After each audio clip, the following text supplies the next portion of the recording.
I got a question for you. So when your dad passed, um, what was the biggest like transition in getting back into life?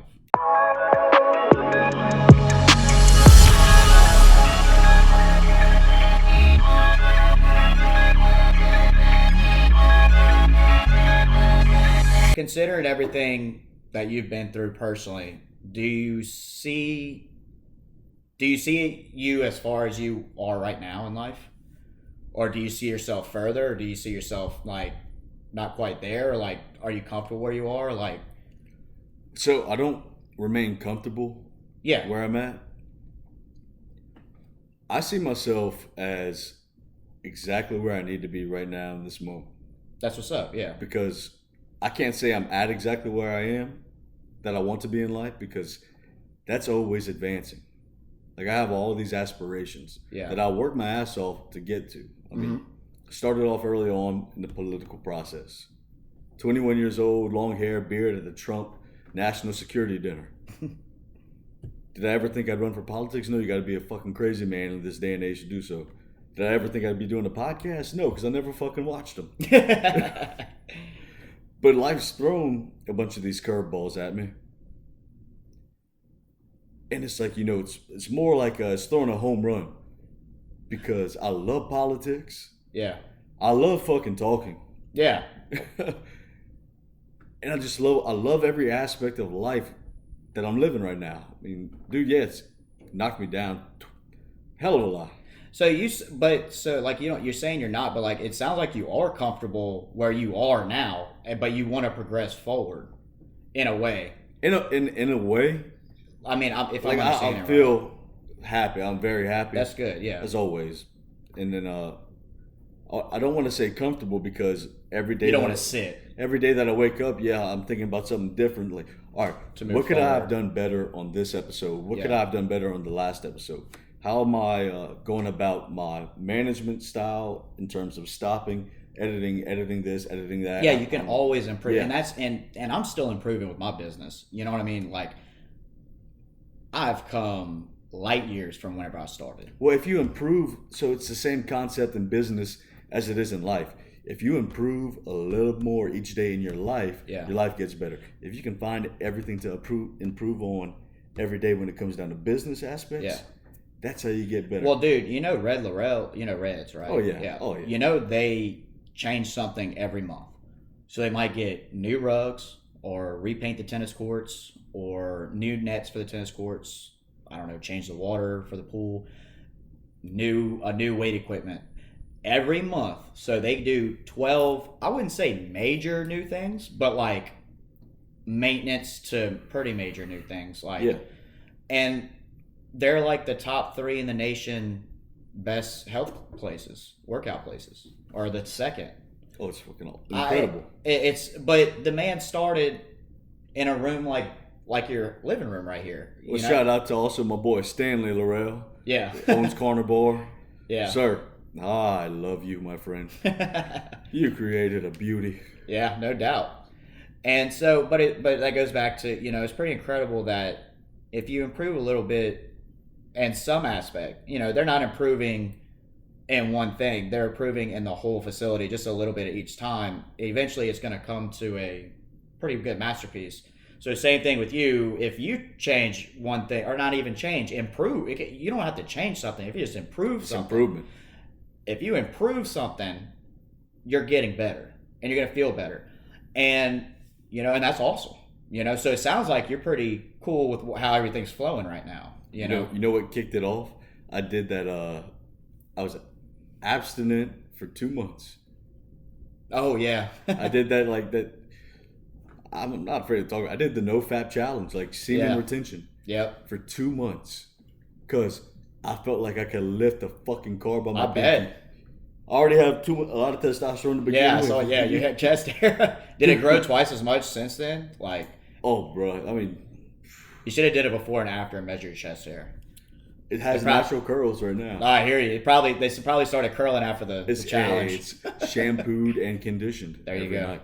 Every night. All right. So what was the shift? out of all those events Okay. in that 5 month span, was the night your dad came outside, was that what shifted your mindset? Or was it whenever you actually walked into that psych ward and said, wow, I'm actually walking in to a mental hospital? Yeah. So it was three things. It was a little bit of both from what you said. Because I didn't know it at the time, but whenever my dad came get me, that was like a wake up call. That was like, bro, like I literally almost did it. You know what I mean? Walking into the mental institution for the first time, I mean, it's not that people aren't friendly. It's just not like fucking daycare. Yeah, You know what I mean? yeah. Or like first day of pre-K, you know?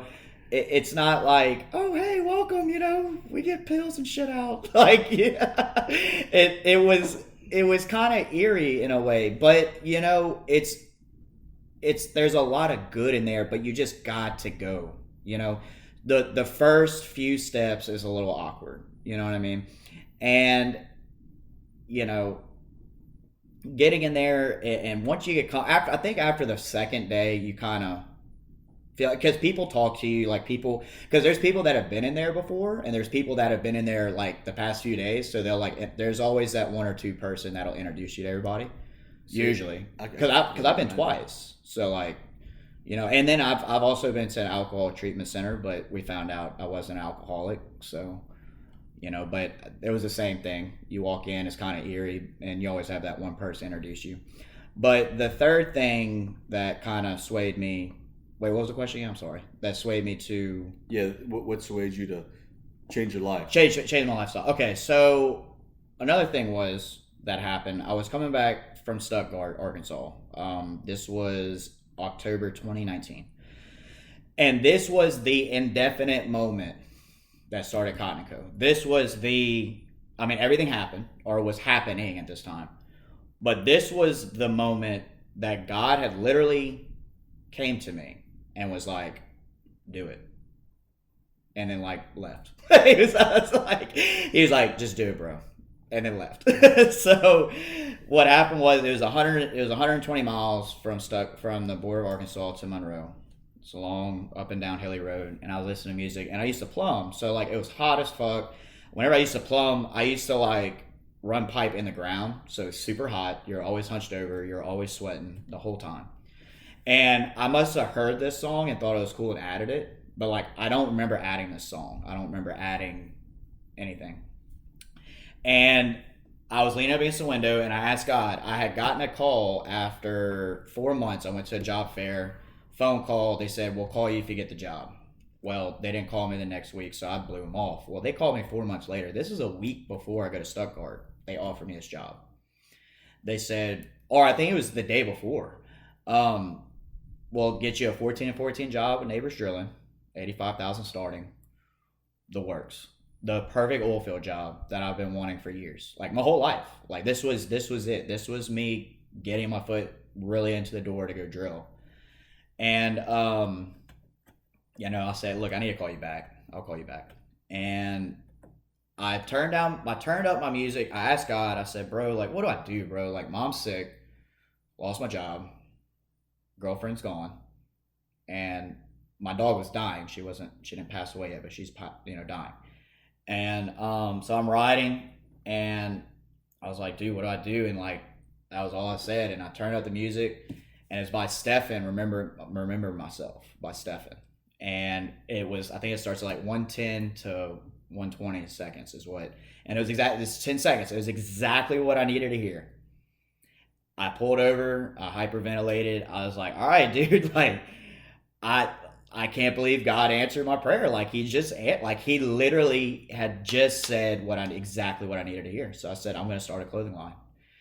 And so that's what really swayed me to change my life. And then the thing with my dad happened, and then right after I went to institution. So those three major events really changed, because that changed me to pursue a clothing line. My dad saved me, and then the mental institution got me, quote unquote, better. And then I go back this March of 2021, but you know, everything's good now. We're doing better. So, but those were the 3 points that really got me on the road I'm at now. those were some hard turns, but that's the road we're pretty much on Divine now. intervention. Yes, correct. Okay, well, we're talking about school. Do you see yourself ever going back to school? Like, say you're 42 with 3 kids. I mean, do you ever feel like you just be like, fuck it and go back, or you just kind of cool where you at, or? I don't know. Because you're pretty good at school, bro. Like like I'm not that book smart. I got a 13 on my ACT. I'm not. Like you're way smarter than me. Like book smart. Like you can finish for sure. Oh, absolutely. But it's just like getting the time to go. And right now it's not necessarily time. But it's so weird right now with the mask and having to learn online. And like I couldn't do college right now. 100% not. Like I have to be in a classroom environment. I have a very short answer to answer that question. Okay. The whole time I was talking and thinking about going back, Yeah. I thought I was doing it for me. Okay. In all reality, I was doing it for everybody else around me. Yeah. I wasn't going back to school for me. I started a great job when we opened up the restaurant. Yeah. That's like a blessing. And y'all were busy too, bro. Yeah, that was a blessing. Sundays was an hour wait.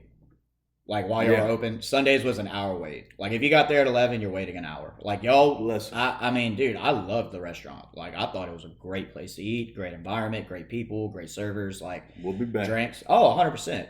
It'd be dumb not to come back. Oh yeah. It was very Southern culture. Like it kind of was like an old barn style in a way, like a newer style barn house in a way. Like I loved like the way it looked, the environment. And the waits didn't seem long because we would just drink, Rock and roll, man. So, I mean, what I'm saying is you're locked in on a good position where y'all are at, Like, I mean, it's just a great overall, it seems like a great overall operation over there, Oh, yeah. I mean, Mr. Tony keeps us, he trusts us to run things the way that we do. Yeah. Because we have a hell of a staff, man. I mean, you have to learn how to manage. Oh, 100%. Obviously, being one of the younger people and starting off initially, the majority of your employees being older than you, that was a little bit different of a dynamic. Yeah. At first. So at first I was too lenient. Yeah. And then I got too strict.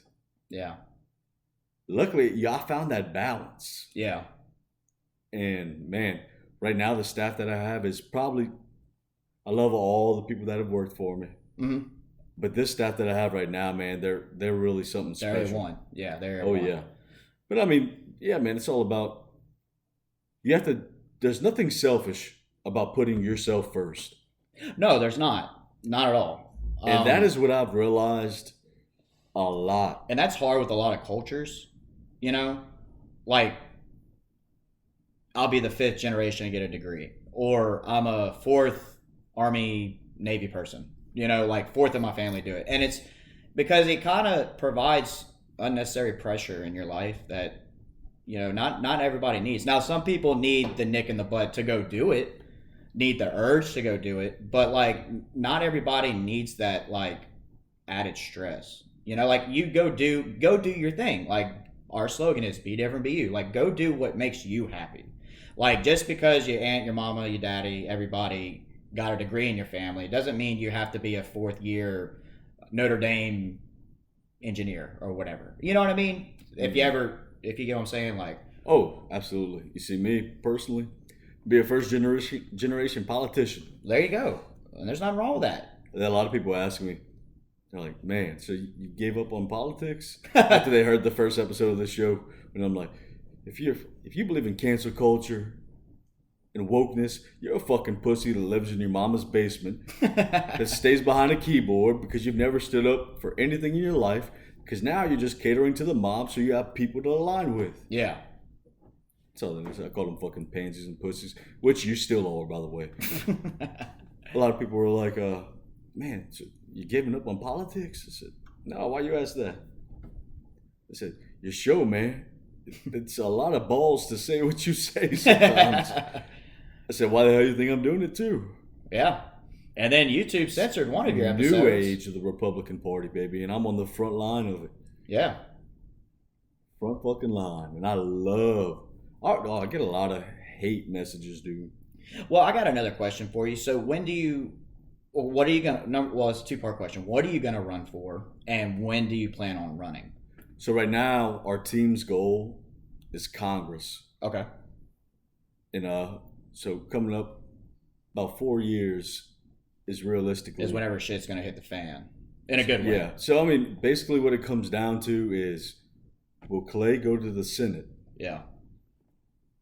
Because if Clay goes to the Senate, that opens up the ability for me to take that congressional seat. Because I have no intention on running against Clay because I love him and we align way too much, man. Yeah. I don't believe in dividing up our party. Yeah. Now, if Clay stays in Congress by age 30, which will be in 4 years, I can run for the Senate. Yeah. Which is a bigger. So it's kind of tit for tat. It's kind But of that might push my timeline back because Congress and the Senate, that's two completely different skill aspects there. Yeah. Not skill aspect. It's two completely different jobs. You want to get the full. You want to get the full deal. Like you want to go to point A before you go to point B. You don't want to just go to point B like the Senate. Is what you're saying. Politics is a game. So, but you want to do the whole game. Is what I'm saying. Like you want to do the Congress and Senate. Well, you usually don't do that. Usually, okay. No. Usually you stay Where you at? Congress, stay Senate. Okay. Shit like that. Yeah. I look at this thing as, why not start off with the congressional seat, Yeah. then go Senate? And let me tell you one thing. If Josh Guillory just keeps on screwing up, like removing the statue and catering, I might have to push it back further because somebody's going to need to run for mayor president of Lafayette. Yeah. Because I ain't catering to those people. Yeah. I endorsed that man. I endorsed Bill Cassidy. Yeah. I knocked on doors for both of them. Made a public announcement. Neither one of those two people will ever get my endorsement again. I hear you.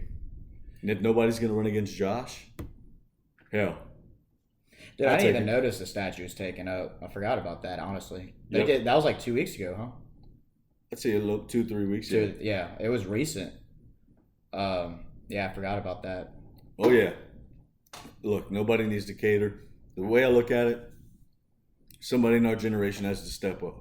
Mm-hmm. Nobody wants to get involved in politics in this day and age. Somebody's got to do it. But you know what? If anybody has to do it, I don't mind biting that fucking bullet. I hear you. I don't mind it one bit. Because I will never apologize for any fucking thing that I say. Yeah. If I really think I'm wrong, maybe. But everybody caters now.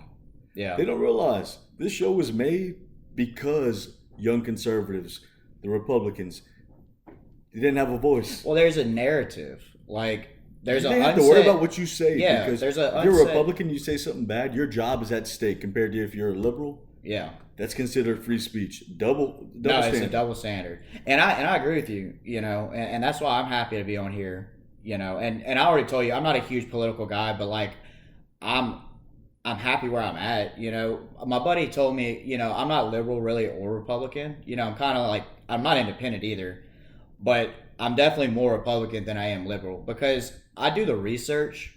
I don't really listen to media. I don't really listen to You're Snapchat. libertarian. Huh? Libertarian. Yeah, I guess you can say that, you know. Because now lately the Democrats, in my opinion, they've been fucking up bad, bro. They've been like, doing so for like, a long time. It's not even about Republican and Democrat at this point. It's about just bad people doing bad things. Like legit. Like, I mean, dude, I wanted to talk to you. Here's another question for you. What did you think about Afghanistan? All right, so in terms to Afghanistan,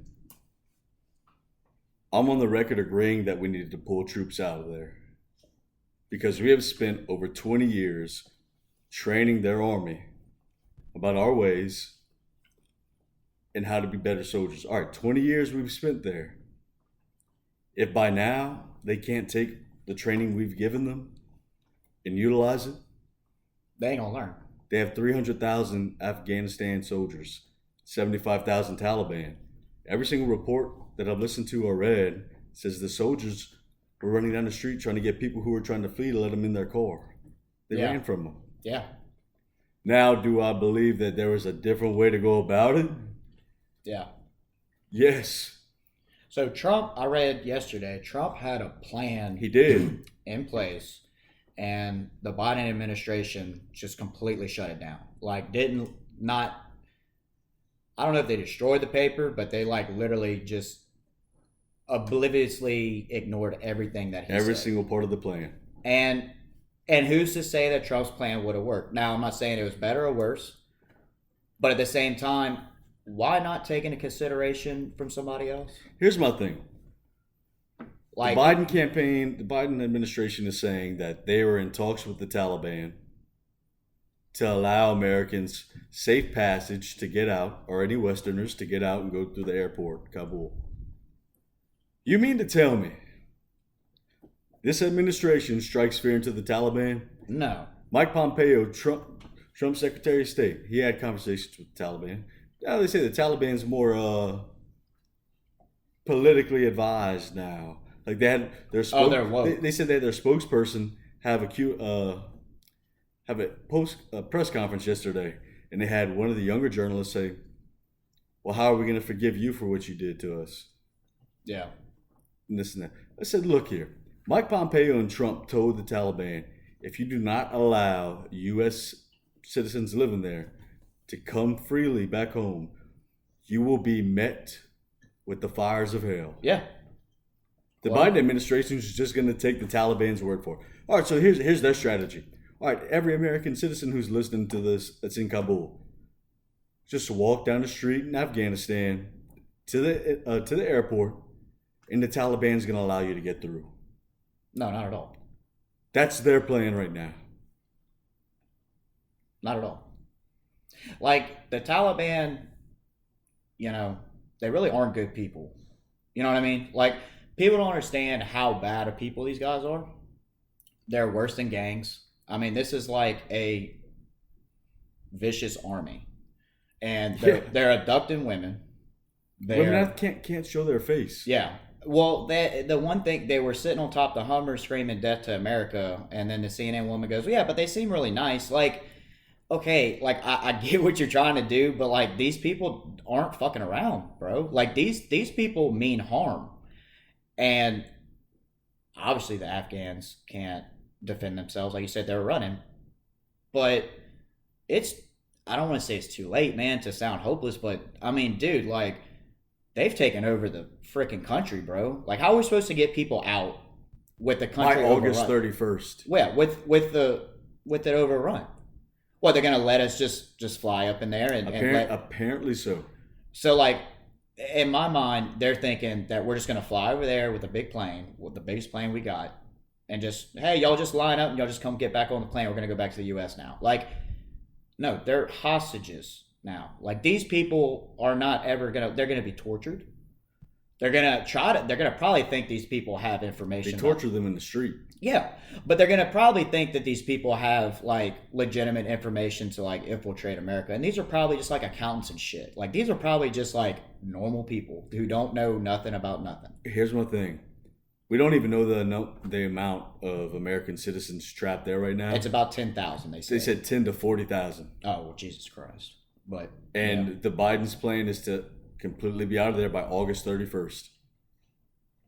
They haven't said a single thing as of yesterday. He didn't even talk to another country's leader. Yeah, but he didn't talk like about this situation at all. No, he just said his things, didn't answer the press, and walked off. He's talking tougher to Americans who won't get the vaccine than he is to the Taliban and Afghanistan. Well, that, and he also threatened us with nuclear bombs and airplanes. Oh, he did, yeah. He openly said that. Like, he's like, I don't know why you want to keep your AR-15s whenever we have B-52s and nuclear weapons. So it's like, so you're gonna use that against us, bro? Hey, you threatening us? Bring it on, baby. Bring it on. Like, you're the president of the United States threatening the American people, but you don't threaten the Taliban. It just, like, so again, like I said, I'm not like a huge Republican or Democrat, but like, I'm a realist, and that's not logical. Like, you know what I mean? But anyways, I mean, but yeah, that's what I think. That's what you think is what it is. So, so yeah, what's next? What you got another question or like? Yeah, I got one for you. Let's see. What was the hardest process between whenever you got to the mental facility? Okay, which time? The first time or second time? Both. Okay. So hardest transition is like getting back to regular life, or is that what you mean? Like a transition, like getting healthier, like getting better? Yeah. Okay. So, um, the first thing was just to do what they say. You know, they're professionals, and I was kind of zombified anyway, so it's just like I'm just gonna do what you tell me to do. You know, like because I was so brain dead. You know, like I was just and it took probably about a month to because I felt great the last day I was there, but as soon as you come out of those doors, it's like a cartoon kind of world, and then once you hit them doors, it's like fucking real world. And your brain, because you're stuck in this facility, right? You can go outside, but like you can't, like you're limited, So like whenever you first walk through, it's like the world's open, and it's like big, and it's like fuck, we're still kind of sick, so it's kind of overwhelming. So it takes time for the medicine to kick in that they prescribed me. It took about 2 weeks, and then you know they advise you to eat healthy along with your medicine, get to bed on time, no alcohol. So I did the best that I could. I didn't drink for probably 2 months after. Um, but I got better probably after a month. Now the second time, I think it was a little shorter because I wasn't as sick. I really kind of saw the signs coming before I got as sick as I was the first time, so I admitted myself early, and I was a lot healthier the second time going in, but I still wasn't right. Like I wasn't, uh, I just wasn't okay, But the second time was probably about 2 weeks, so like that was probably my biggest accomplishment would probably be like, I guess the second time, just showing that like I really want to feel better and I want to do better, and like I'm not going to stop to do that. So, I mean, so accomplishing that and like getting to the point that I was at, because if let's say like I didn't make it like in March, like I wouldn't be here 4 months later with you chilling, 5 months later with you chilling. So I feel like that was like the bigger of the two was the second time, if that makes sense. Because I noticed the signs early, and I like did something about it early, before it got too late. So I got a question for you.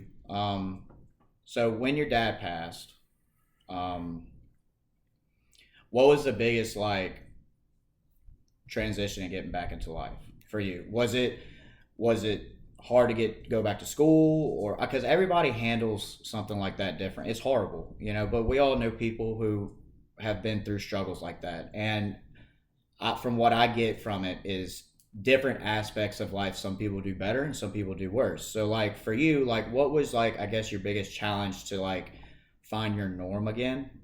um Even though life's never really normal, but like to try to move forward and like get comfortable again where everything can flow. Like what was like your biggest challenge to like get to that point? Well, it wasn't quick. Yeah, no, I hear you. I hear you. Because what happened was, Time heals, number one. oh Time yeah, time heals, like straight up. absolutely, that's the number one thing. I mean, at first, what really took the toll was whenever you don't show any emotion. Yeah. Whenever that day started. I was at the living at the KA house. Got a call from my dad's neighbor. They said, Scott, ambulance is at your dad's house. He wasn't waking up from his nap. He goes, I think you need to get here. So I hightailed it over there, get to Kaplan. Was your dad working in Kaplan? Or he was a head basketball coach at Abbeville. Oh, okay. But he lived in Kaplan because Oh, okay. he coached there too. Got you. So I get there and I walk to the back. Well, the doctor didn't sugarcoat anything. It was straight up. I mean, I could see like the face. They had office. He goes, we're going to need to airlift him. I said, well, Doc, what's going on? He goes, he's bleeding from the brain. So I'm like, oh, shit. So, it's like one of those feelings like, all right, I called my dad every night, tell him good night. Yeah. My dad would tell like that. It's kind of one of those feelings like the moment I walked in there, and I don't want to say like it's like you give up hope, but it's like, you know how your dad is, and you see him laying in that bed with all these tubes, and you're thinking to yourself, oh man. So how after hearing that from the doctor, like how did that change your outlook on it? Dude, because I'm sure it's different. Like you said, you walked in. Yeah, dude, it's really like your mind can't wrap around it. No, that's not even it. So, I talk about all the time how much I'm defensive over my women in my family. I'm the only boy. Yeah. Literally, the first thing my mind went to was Mom, Alex, Miranda, and Grandma. Mm-hmm. That's it. I wasn't even thinking about the outcome. I'm thinking about, oh crap, it's time to step up. Yeah. And it's crazy. It's like my mind went into some kind of fight or flight mode, like prepared mode. Yeah, like a fight or flight mode, kind of. Because my dad and I, like 2 weeks before that, he's like, son, I just want to, let's talk about my will and all this and that. And, Dad, I don't want to talk about that. Yeah. He goes, buddy, eventually we are.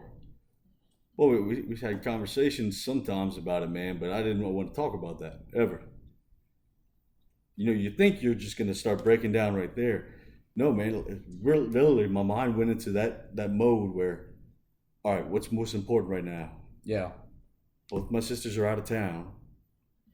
They're coming back. They're going to have to come back in, I'm assuming. Oh, yeah, 100%. But they said they're going to airlift them. So that's what happened whenever the doctor told me that. So I'm riding with the ambulance. So I'm asking the ambulance driver, I'm like, sir, so what exactly does all of this entail? And he's like, buddy, I think you need to call your sisters to come back in town. Yeah. So at that point, it's like that mindset is completely focused on it now. It's like you put the blinders on like a horse. It's almost like you gotta. Right, now it's time. It's like I felt it, dude. I literally felt it that this wasn't, something was horribly wrong. Yeah. Something was horribly wrong. Because my dad was a very healthy man. Well, we get there, the neurologist comes in, and we've been waiting for about an hour and a half. I shed a few tears when my boy Colin got there, but whenever my mom and all them came into the room, and we're all standing around him, I'm like, all right, stop. It's time. Yeah. Hold it in. Neurologist comes in, he goes, look, he's bleeding out of the brain, it's a brain aneurysm. We could try to do surgery, but he'll end up in a wheelchair, like vegetable state, the rest of his life. That's one thing Dad always made me promise of. Yeah. If that ever came to that point, do not, made me swear, do not let me end up living my life like that. In a vegetable state. Absolutely not. I would never do that to them, to anybody I love.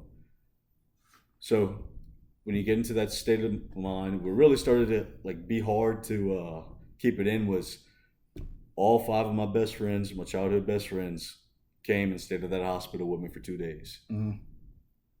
Whenever you started seeing them getting really upset, like couldn't hold it back, it's like, man, now you're starting to feel it. So I'd let everybody go back there, spend their time with them, and I'd wait till they all left. Then I'd go back there, spend my time, put on the basketball game, while they're changing out everything. So I walked out one day, my buddy Jordo goes, Scott, it's all right to cry. You can shed a few tears if you want to. I said, yeah. No, Jordo, I'm good, man, I'm good. So we came back here. The hardest part about that whole situation was whenever we realized that it was done, and we had to sit down and talk with the LOPA, the organ donation people. Yeah. And we're sitting, all right, so which part of the bodies would you like to donate? Which are fine. And at first, I'm thinking, whenever they said the eyes, I'm like, the eyes? No, I don't want to take my dad's eyes. Yeah. No, I don't want that. And then they said, yeah, we think they could give 2 people sight. Oh, damn. So I'm like, all right, so me and my 2 sisters, we agreed. We agreed on every single part that could be used. Yeah. be used.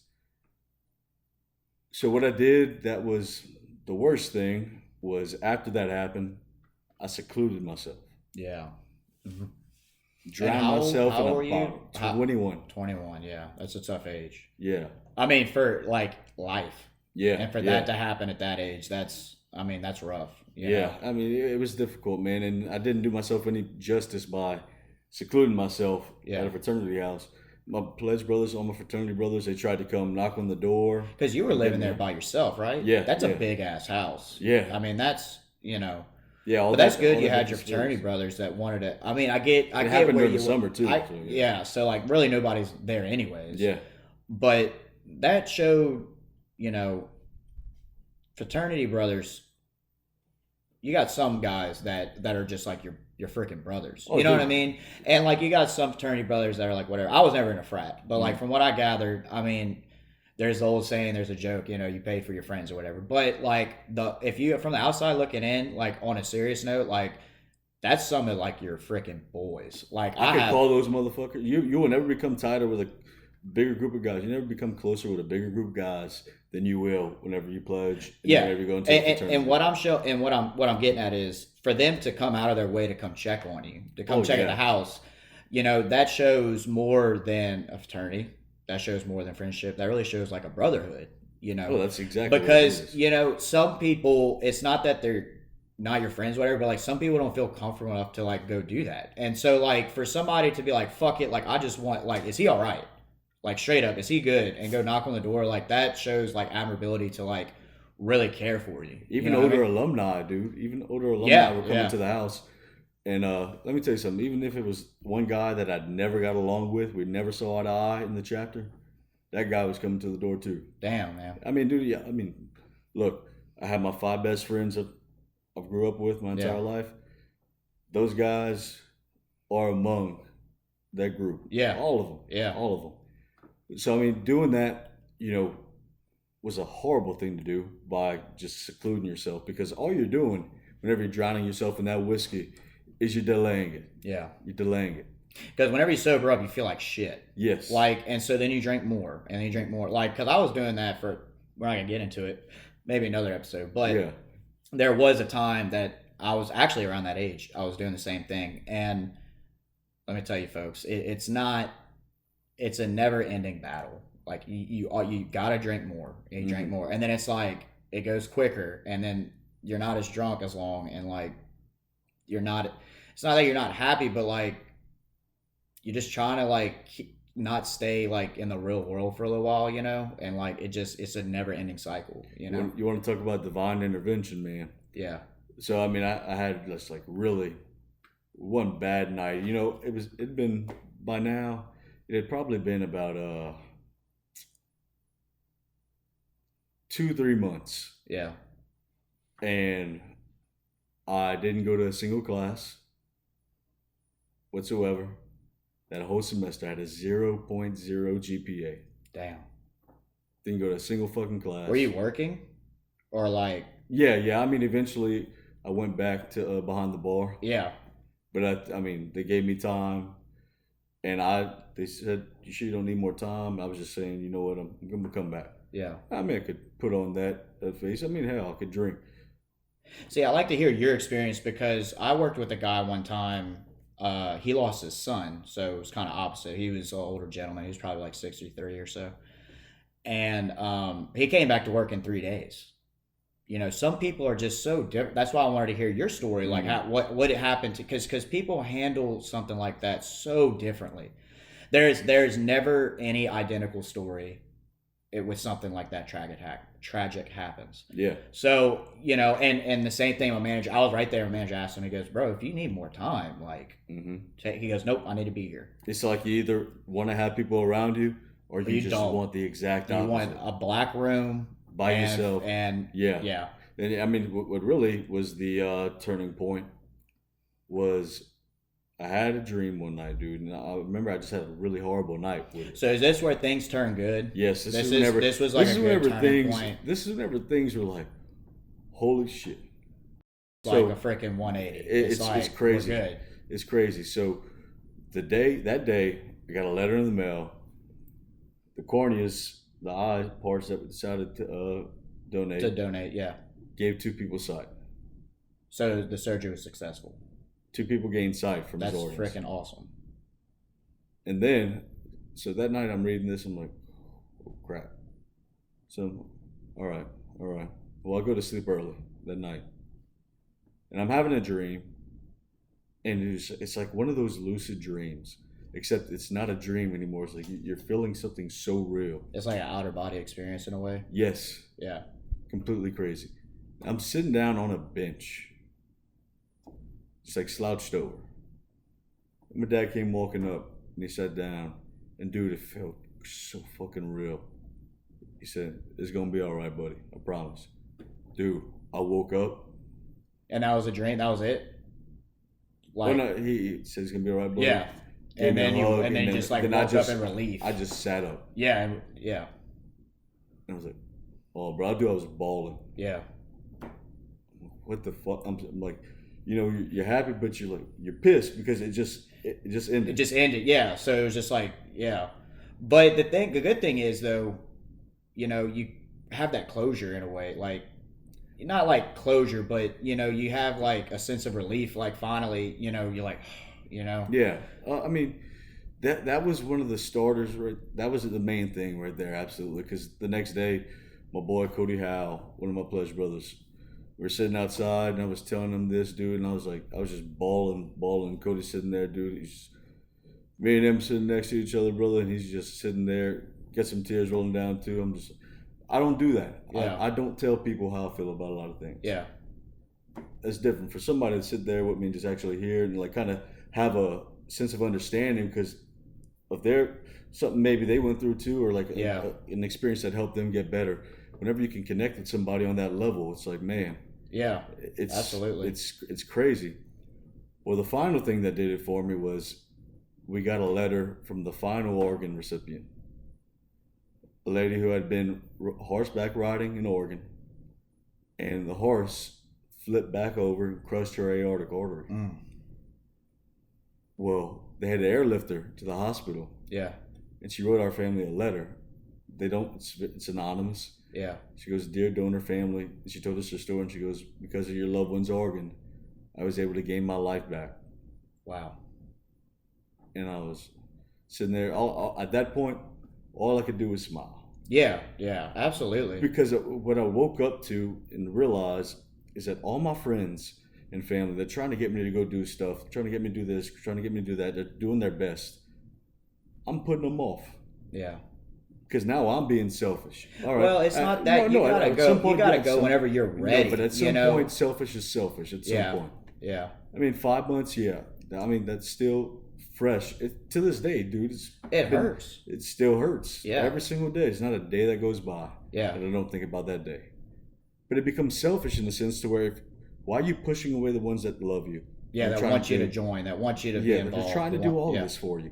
At some point, you have to take all these good signs that have been thrown your way and run with do them. something about it. Yeah, because shutting yourself in the room, it only goes so far, man. Like it's it like really negativity. does. I don't like negativity. It feels like there's some days like I want to feel bad, and that's weird to say, but like it's like, you know, I'll take my medicine late sometimes to kind of like feel like, because I want to feel better, but at the same time, like I know feeling bad feels real, you know. Feeling happy like feels real as well. It feels very wholesome. But sometimes whenever you just want to like not be around people, not talk, antisocial, and it's not healthy. I'm not saying do that. Like that's just not healthy, you know, because I did that for the longest time. Whenever I was on that little medication, I would do that a lot because it really wasn't doing what it was supposed to do to me. So like I would delay taking it sometimes. And now I've learned to take it at a certain time, flow with it, go with it, and enjoy, like you said, all these happy signs that come at me. Like, don't take them for granted. Like, take them in. Like, I've had friends been calling me, texting me lately, you know, how you doing, bro? What's up? And those little things go like, hey, or invite me to a barbecue, or, I mean, just saying, how's your mama? Mm. Those little things add up quick.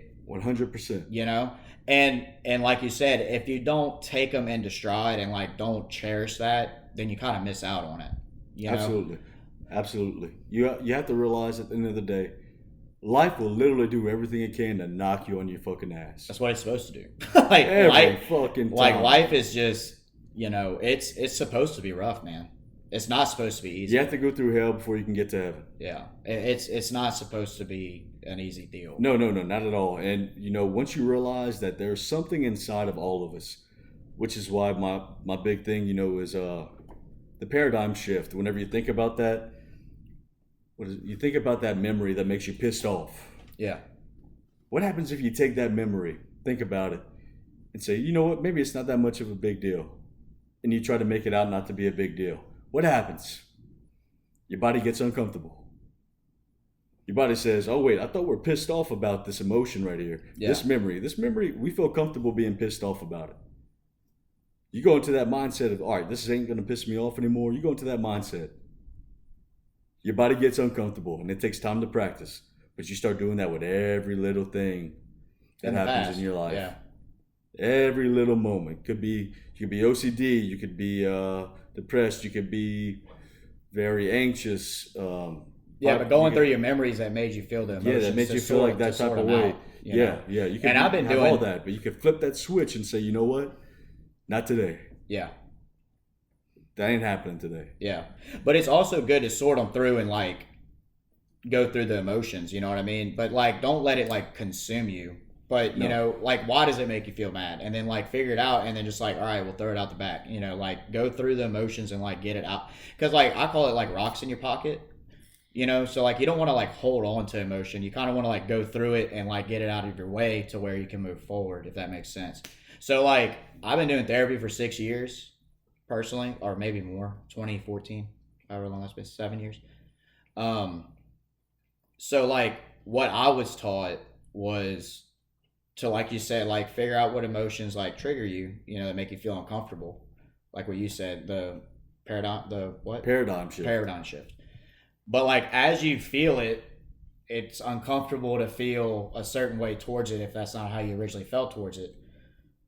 But solving it and getting out of your life, it's not rocks in your pocket anymore. Like it's like, okay, well, this doesn't really bother me anymore, And also there's a book out there that I did the audio book. I didn't read it. I don't like reading, but I did the audio book. It's called The Power of Now. And dude, this book fucking changed my life. Like my dad's read it 3 times, I think, or twice. My therapist has read it, I think, 4 times. And every time they've read it, it's something different. Like I need to re-listen to it because like it's so much information. And one thing they teach about the past is that it's really weird, but that it's actually not real. Like it's already happened and it's kind of dead. The memory won't die, but like the actual timeline itself is just, you'll never be able to go back to it. But the future's endless. So like the power of now is to stay in the now, like the present, to where the doors open up for the future. That's kind of like the small gist of it. So living more in the present now, sorting through things, getting through life, life's never been more clear lately. You wake up, you think big, and you kick ass. Yeah, and you piss excellence. That's right. Wake up in the morning and piss excellence. Well, look, folks, great conversation today. Cotton's going to be on this podcast quite a lot. Well, thank you for having me, man. I'm excited, bro. Quite a lot. We have plenty more discussions to get into. Look, our main goal today was trying to get you to know us on a more humane level. And, if we could help anybody, just one person, by opening up and sharing our experiences, that's one person that's saved. Good enough for us at that point. Even just to make a phone call. I truly believe suicide is selfish. It is. I do. And look, it's not me judging anybody. But if you're ever having bad thoughts, get help. If you're ever having bad thoughts, I want you to think about everybody in your life who loves you and what you being gone would mean to them.